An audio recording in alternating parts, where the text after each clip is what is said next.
For those who have imbibed its wine, Bordeaux could conjure the aromas of blackcurrant, plums, and earthiness. Architecture enthusiasts may recall the splendid cream-coloured facades of the limestone buildings that adorn its city centre. An evening spent at its opera house wouldn't easily be forgotten.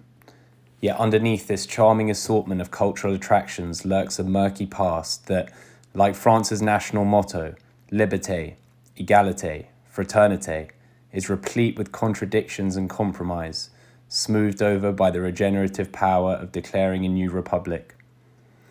In May 1940, when German tanks rolled into France via neutral Belgium, all seemed lost. French morale deteriorated so quickly that after only 5 days, the French Prime Minister Paul Reynaud telephoned the British Prime Minister Winston Churchill and said, "We have been defeated, we are beaten, we have lost the battle." But by mid-June, Reynaud and his government were held up in Bordeaux, looking to solicit all the Allied help they could get in the fight against Hitler's Wehrmacht and to keep the flame of liberty alive in France. It is a curious fact of history, then, that Bordeaux, once the final outpost of official French resistance, should become what was later described as a fortress of defeatism and the birthplace of the collaborationist Vichy government.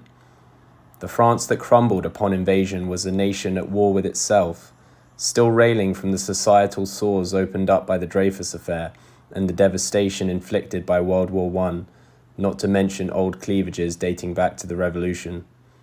French conservatives, like Bordeaux's wine barons or aristocracy of the Cork, were often more fearful of their communist countrymen than the invading Germans. And in the words of historian Nicholas Stargard, their new conquerors were young, generous, newly wealthy, and settling into a country where 1.5 million Frenchmen had just been removed.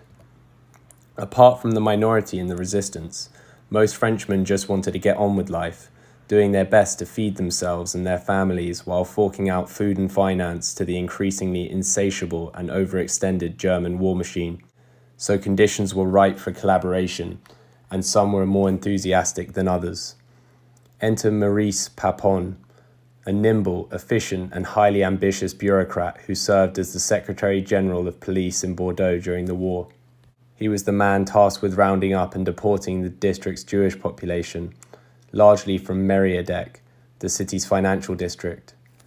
The first train of deportees left Bordeaux in July 1942, accompanied by what one historian described as an eerie silence when compared to the popular uproar when 650,000 French workers were deported to Germany to undertake manual labour the following year. So meticulous was Papon in executing his assignment that when there weren't enough Jews to justify requisitioning a bus, he would personally sign off on taxi fares. He was responsible for the deportation of over 1,600 Jews.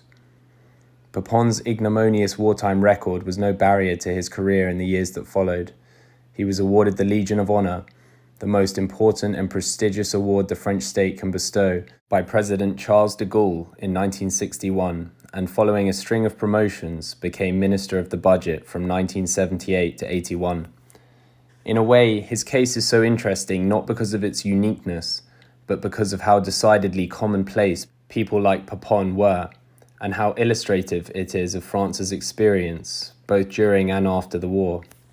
Far from a conquered people reluctantly swept along by the fascist agenda of their new masters, France was a willing, active, and to some degree autonomous participant in the Nazi project. As historian Andrew Roberts highlights in his book, The Storm of War, regime is a misnomer when applied to Vichy, as it was the legally constituted government of occupied France. While Vichy rejected Nazi proposals to introduce the identifying Star of David armbands and, at least initially, resisted deporting Jews that weren't of French origin, it also showed initiative in adopting anti-Jewish policies before the Nazis requested them.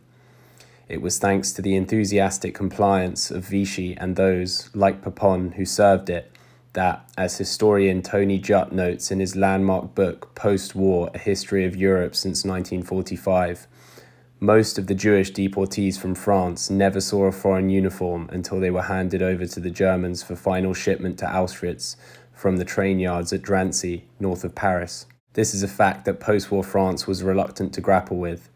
so much so that the only histories detailing the extent of French collaboration, appearing in the mid-60s and 70s, were penned by foreign historians. When Papon was eventually brought to trial for crimes against humanity in 1997, Jutt notes that a number of French historians, called to attend as expert witnesses, refused to appear. Despite the queasiness of his compatriots, and much pearl-clutching from swathes of the French elite, Papon was eventually convicted of crimes against humanity and sentenced to 10 years imprisonment, 3 of which he served. He died at 96 after an early release from jail. The significance of Papon's trial lay not in convicting an octogenarian of crimes that occurred half a century prior, but, Jutt argues, to establish conclusively that the distinction between Vichy and France, so carefully drawn by everyone from Presidents de Gaulle to Mitterrand, had never existed. In what could be a fitting obituary for the man as well as the governments he served, Jutt writes, Papon was a Frenchman who served the Vichy regime and subsequent French Republic, both of which were fully aware of his activities in the Bordeaux prefecture, and neither of which was troubled by them. Indeed, this complicity wasn't limited to French officials.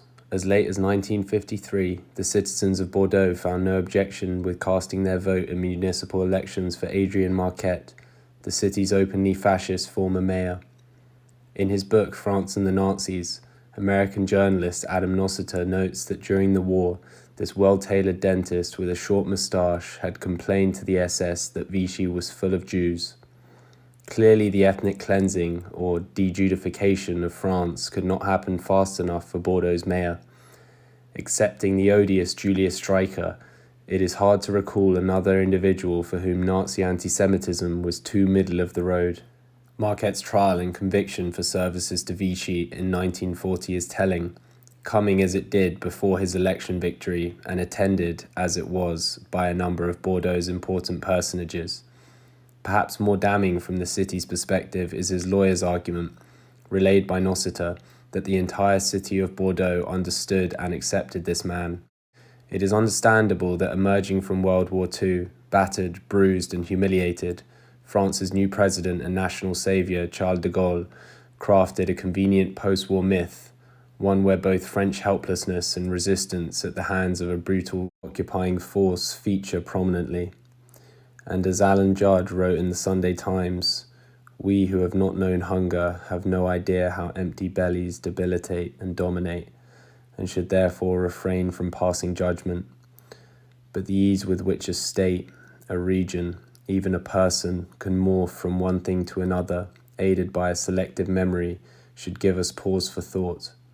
Under the right conditions, would Britain have done the same? Like all counterfactuals, it is as impossible to resist asking the question as it is to come up with an answer. We can only hope that we never have to find out.